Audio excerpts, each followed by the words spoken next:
السلام علیکم ورحمۃ اللہ وبرکاتہ۔ جی محترم اور معزز ناظرین، آپ کیسے ہیں؟ امید ہے کہ سب ٹھیک ہوں گے۔ ناظرین، آج کا ہمارا سبق نمبر 18 سورۃ البینہ کے بارے میں ہے۔ ہم انشاءاللہ العزیز اس سبق میں بھی اس سورہ کا لفظی ترجمہ اور اس کی تفسیر و تشریح اور اس کا عام ترجمہ مسائل و معارف پڑھیں گے۔ اگر یہ سبق بھی آپ نے دھیان اور توجہ سے سنا، انشاءاللہ العزیز اس سبق کی بھی آپ کو بہت اچھی طرح سمجھ آ جائے گی۔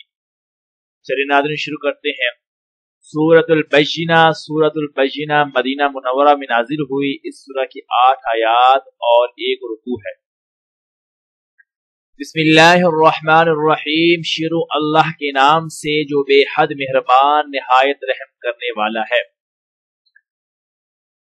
لم يكن الذين كفروا من أهل الكتاب والمشركين منفكين حتى تأتيهم البينة۔ لم يكن الذين، لم يكن وہ نہ تھے، الذين وہ جو کفروا جنہوں نے کفر کیا، من اہل الکتاب اہل کتاب سے۔ اہل کتاب سے مراد یہاں یہودی ہیں، والمشرکین اور مشرکین میں سے، منفکین باز آنے والے، حتی یہاں تک کہ تأتیہم البینہ آئے ان کے پاس ایک واضح دلیل۔ کیا مطلب؟ لم یکن الذین کفروا من اہل الکتاب والمشرکین منفکین حتی تأتیہم البینہ، یعنی کہ جو یہودی اور مشرکین مکہ اللہ کے نبی کی ولادت سے پہلے کافر تھے، وہ اپنے کفر سے ہرگز باز آنے والے نہیں تھے جب تک کہ ان کے پاس ایک واضح دلیل نہ۔ رسول من اللہ یتلو صحفا مطہرہ، ایک رسول من اللہ اللہ کی طرف سے، یتلو پڑھتا ہوا، صحفا مطہرہ پاک صحیفے۔ اچھا ناظرین، یہ جو پہلی آیا ہے اس میں اللہ تعالیٰ نبی علیہ السلام کی بعثت سے پہلے دنیا میں کفر، شرک، جہالت کے انتہائی عموم اور غلبہ کو ذکر فرما رہے ہیں، اور فرمایا کفر شرک کی ایسی ظلمت کو دور کرنے کے لیے اللہ تعالیٰ کی حکمت رحمت کا تقاضا یہ ہوا کہ جیسے ان کا مرض شدید و وبا عالمگیر ہے، اس کے علاج کے لیے بھی کوئی سب سے بڑا ماہر حاذق معالج بھیجنا چاہیے، اس کے بغیر وہ اس مرض سے نجات نہ پا سکیں گے۔ آگے اس حاذق ماہر اور ماہر طبیب کی صفت بیان کی گئی ہے کہ یعنی اس کا وجود ایک واضح دلیل ہو تو شرک و کفر کے توڑ کے لیے۔ آگے فرمایا مراد اس معالج سے وہ اللہ کا رسول اعظم ہے جو قرآن کی حجت واضحہ لے کر ان کے پاس آئے۔ اس مجموعہ میں اللہ کے نبی علیہ السلام کی ولادت سے پہلے زمانے کے فساد و عظیم و ہر طرف جہالت اور ظلمت کا ہونا بھی معلوم ہوتا ہے کہ رسول اللہ صلی اللہ علیہ وسلم کی عظمت شان کا بھی بیان ہوا ہے۔ آگے قرآن مجید کی چند اہم صفات کا ذکر فرمایا ہے۔ یتلو صحفا مطہرہ، یتلو یہ تلاوت سے نکلا ہے جس کے معنی پڑھنے کے ہیں، مگر ہر پڑھنے کو تلاوت نہیں کہا جاتا، بلکہ وہ پڑھنا جو پڑھانے والے کی تلقین کے بالکل مطابق ہو اس کو تلاوت کہتے ہیں۔ اس لیے عرف عام میں لفظ تلاوت صرف قرآن پڑھنے والے کے لیے بولا جاتا ہے۔ اگر صحف مطہرہ، یہ صحف صحیفہ کی جمع ہے، یعنی کہ جن کاغذات میں کوئی مضمون تحریر ہو ان کو صحیفہ کہتے ہیں۔ اگر مطہرہ یہ صحف کی صفت ہے کہ حضرت ابن عباس رضی اللہ عنہ نے فرمایا اس سے مراد یہ ہے کہ یہ صحیفے جھوٹ، شک، نفاق اور گمراہی سے پاک ہیں۔ رسول من اللہ یتلو صحفا مطہرہ، کیا مطلب اس کا؟ یعنی کہ ایک اللہ کا رسول جو ان کو پاک صحیفے پڑھ کر سنائے جس میں درست مضامین لکھے ہوں، اور مراد سے صحفا مطہرہ سے قرآن مجید ہے کہ ان کفار کا کفر ایسا شدید تھا کہ ایسے جہل میں مبتلا تھے بلکہ بغیر کسی عظیم رسول کے ان کے راہ پر آنے کی کوئی توقع نہ تھی۔ اس لیے اللہ تعالیٰ نے ان پر اپنی حجت تمام کرنے کے لیے آپ کو قرآن دے کر مبعوث فرمایا، اور ان کو چاہیے تھا کہ اس کو غنیمت سمجھتے اس پر ایمان لے آتے۔ رسول من اللہ یتلو صحفا مطہرہ، یعنی کہ ایک رسول من اللہ، اللہ کی طرف سے، یتلو پڑھتا ہوا، صحفا مطہرہ پاک صحیفے، یعنی کہ قرآن مجید۔ مطلب آیت کا یہ ہوگا کہ اس زمانے میں مشرکین و اہل کتاب کی گمراہی اس درجے میں پہنچی ہوئی تھی کہ ان کو اپنے عقائد باطلہ سے ہٹنا ممکن نہ تھا جب تک ان کے پاس اللہ تعالیٰ کی کھلی نشانی حجت واضح نہ آ جائے۔ اس کے لیے اللہ تعالیٰ نے ان کے واسطے اپنے رسول صلی اللہ علیہ وسلم کو حجت واضح بنا کر بھیجا، جس کا کام یہ تھا کہ ان کو پاک صحیفے پڑھ کر سناتے تھے۔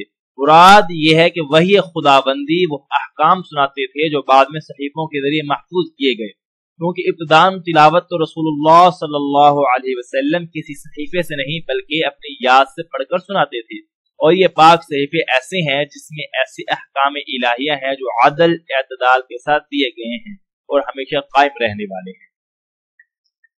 آگے فیہا، اس میں کتب لکھے ہوئے ہیں، قیمہ مضبوط احکام۔ یہ کتب جو ہے یہ کتاب کی جمع ہے، لیکن یہاں پہ اس کا معنی لکھا ہوا کریں گے، کہ اگر اس کا معنی ہم یہاں پہ کتاب کریں گے تو پھر یہاں فیہا کوئی معنی نہیں رہتا۔ فیہا کتب قیمہ، لکھے ہوئے ہیں مضبوط احکام۔ آگے وما، اور نہیں، تفرق الذین، فرقہ ہوئے، الذین وہ لوگ، اوتوا الکتاب، جن کو کتاب دی گئی، یعنی کہ یہودی، الا مگر، من بعد اس کے، ما جاءتهم کی جب آ گئی ان کے پاس، بینہ ایک واضح دلیل۔ وما تفرق الذين اوتوا الكتاب الا من بعد ما جاءتهم البينة۔ کیا مطلب اس آیت کا؟ اس آیت میں اللہ تعالیٰ فرما رہے ہیں جو اہل کتاب یہودی، عیسائی یا غیر اہل کتاب یا یعنی کہ مشرکین مکہ، کہ وہ اس واضح دلیل کے آنے کے بعد بھی اپنے دین میں مختلف ہو گئے، حالانکہ انہیں چاہیے تھا کہ اپنے اختلافات کو اس دین کے تابع کر کے بھلا دیتے، تو اس لیے انہوں نے اس کے باوجود بھی وہ فرقہ ہوئے اور مختلف ہو گئے۔ وَمَا أُمِرُوا إِلَّا لِيَعْبُدُوا اللَّهَ مُخْلِصِينَ لَهُ الدِّينَ حُنَفَاءَ وَيُقِيمُوا الصَّلَاةَ وَيُؤْتُوا الزَّكَاةَ وَذَلِكَ دِينُ الْقَيِّمَةِ۔ وما، اور نہیں، امیرو، حکم دیا گیا، الا مگر، لیعبدوا اللہ، یہ کہ اللہ کی عبادت کرے، مخلصین، خالص کرتے ہوئے، لہ الدین، اس کے لیے دین کو، حنفاء، یکسو ہو کر یا یخلق ہو کر، وَيُقِيمُ الصَّلَاةَ، وَيُقِيمُ، اور قائم کریں، الصَّلَاةَ، نماز کو، وَيُؤْتُوا، اور ادا کریں، زکاة، زکات کو، وَذَلِكَ، اور یہ دین القیم، مضبوط دین ہے، نہایت مضبوط دین ہے۔ یہاں پہ اللہ تعالیٰ فرما رہے ہیں ان یہودیوں اور عیسائیوں کے بارے میں کہ ان کو ان کی اپنی کتابوں یعنی تورات، انجیل میں بھی یہ حکم ہوا تھا کہ اللہ تعالیٰ کی عبادت کریں، عبادت کو اس کے لیے خالص رکھیں، یکسو ہو کر، یعنی کہ مشرکوں کی طرح کسی کو اللہ کا شریک نہ بنائیں، نماز کی پابندی کریں، قیم الصلاۃ مطلب کہ نماز کی پابندی رکھیں، زکوٰۃ دیا کریں، اور یہی طریقہ ان درست مضامین کا ہے۔ جو درست مضامین کیا مطلب؟ وہ جو پیچھے اللہ تعالیٰ نے یہاں پہ بتایا ہے نا، کتب قیمہ، یہ مراد ہے یہاں سے۔ حاصل اس کا یہ ہوا کہ ان اہل کتاب کو ان کی کتابوں میں اللہ تعالیٰ نے حکم دیا تھا کہ قرآن اور رسول کریم صلی اللہ علیہ وسلم پر ایمان لائیں، اور یہی تعلیم تھی کہ قرآن کو جس کو اوپر یہاں پہ یہ کتب قیمہ سے تعبیر کیا ہے، تو اس لیے کہ قرآن کے نہ ماننے سے خود ان کو اپنی کتابوں کی مخالفت بھی لازم آتی ہے۔ یہ تو الزام اہل کتاب یعنی عیسائیوں اور یہودیوں کو ہے۔ وہ مشرکین اگرچہ پہلی کتابوں کو نہیں مانتے تھے، مگر ابراہیم علیہ السلام کے طریقے کو حق مانتے تھے، یہ بھی ثابت ہے کہ ابراہیم علیہ السلام مشرک نہیں تھے اور شرک سے بالکل بری تھے۔ یہاں پہ کتب جو پیچھے اللہ تعالیٰ نے فرمایا ہے کتب قیمہ، یعنی کہ قرآن کا اس طریقے کے ساتھ متوافق ہونا بھی ظاہر ہے کہ اس لیے کہ ان پر بھی حجت تمام ہو گئی۔ مراد ان متفرقین اور مخالفین کے سے بعض وہ کفار ہیں جو ایمان نہ لاتے تھے۔ یہاں سے یہ بھی معلوم ہوتا ہے کہ جن لوگوں نے اختلاف کیا یعنی فرقہ فرقہ ہوئے وہ تو تھے کافر اور مسلم یہودی و عیسائی، اور جنہوں نے اختلاف نہیں کیا وہ اہل ایمان ہیں۔ آگے اللہ تعالی اس کے بعد کفار کی دونوں قسموں یعنی اہل کتاب مشرکین اور مومنین کی سزا و جزا کا مضمون ارشاد فرما رہے ہیں کہ ان الذين كفروا من اهل الكتاب والمشركين في نار جهنم خالدين فيها اولئك هم شر البريه ان الذين مگر بے شک وہ لوگ کفروا جو کافر ہوئے جنہوں نے کفر کیا من اہل الکتاب اہل کتاب میں سے والمشرکین میں سے فی نار جہنم وہ جہنم کی آگ میں ہیں، جہنم کی آگ میں خالدین رہیں گے ہمیشہ رہیں گے فیہا اس جہنم میں، اولئک یہی لوگ ہم شر البریہ وہ بدترین مخلوق ہیں۔ یہاں پہ اللہ تعالیٰ فرما رہے ہیں جنہوں نے کفر کیا مشرکین میں سے وہ جہنم میں ہمیشہ رہیں گے، یہ سب سے بدترین اور بری مخلوق ہے۔ آگے اللہ تعالیٰ فرما رہے ہیں ان الذین بے شک وہ لوگ آمنو جو ایمان لائے وعملوا الصالحات اور نیک کام کیے، اولئک یہی لوگ ہم خیر البریہ بہترین مخلوق ہے، ہم مطلب وہ خیر اور بہترین بریہ مخلوق ہے۔ تو یعنی کہ جو لوگ ایمان لائے انہوں نے اچھے کام کیے، اللہ تعالیٰ فرما رہے ہیں یہ بہترین مخلوق ہے۔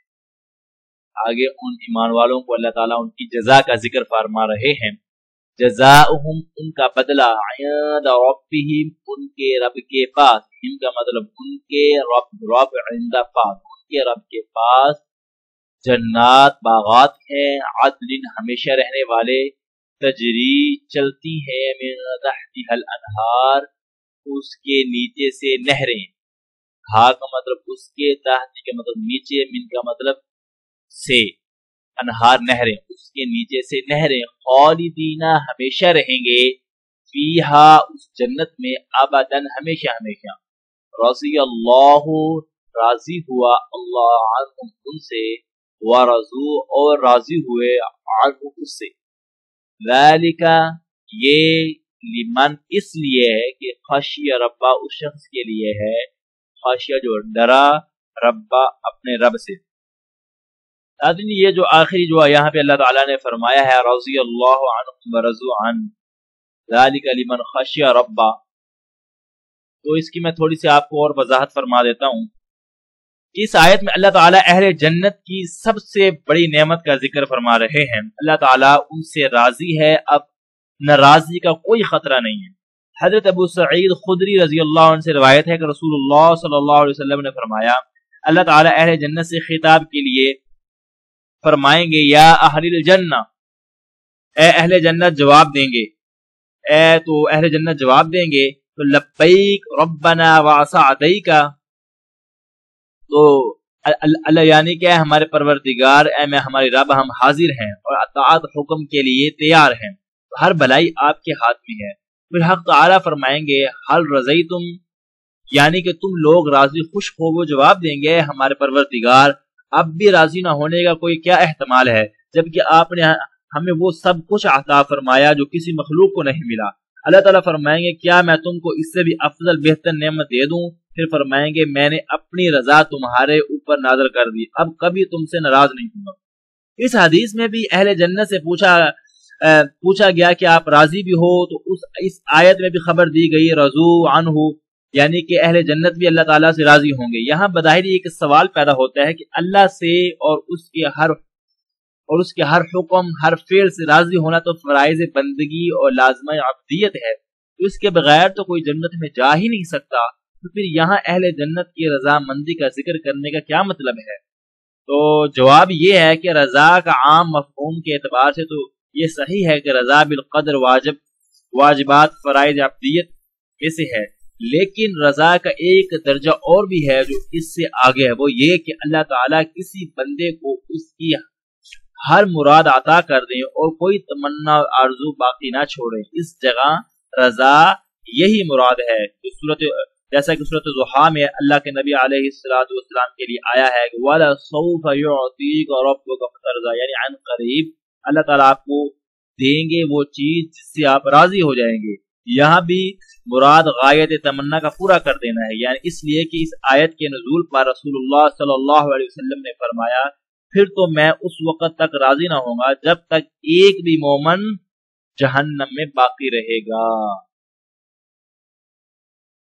آگے جو یہاں پہ اللہ تعالیٰ فرما رہے ہیں ذالک لمن خشی ربہ، یہ یہاں پہ تمام کمالات اور دینی اور نعمتیں آخرت کی جس کا مدار ہے کہ وہ بتلا دیا کہ یعنی خشیت اللہ، خشیت اس خوف کو نہیں کہا جاتا جو کسی دشمن یا درندے یا مودی چیز سے تبان ہوتا ہے، بلکہ خشیت اس خوف کو کہتے ہیں جو کسی کی انتہائی عظمت اور جلال کی وجہ سے پیدا ہو، جیسے کہ مقتضا یہ ہوتا ہے کہ وہ ہر کام ہر حال اس کے رضا جوئی کی فکر کرتا ہے، ناراضی کا شبہ سے بھی بچتا ہے۔ یہی وہ چیز جو انسان کو عبد کامل اور مقبول بنانے والی ہے۔ ٹھیک ہے ناظرین، مجھے امید ہے کہ آپ کو اس سبق کی بہت اچھی طرح سمجھ آ گئی ہوگی۔ اگر کوئی سوال ہوگا تو آپ مجھ سے پوچھ لیجیے گا کمنٹ کر کے۔ مجھے دے اجازت، اللہ حافظ، اللہ نے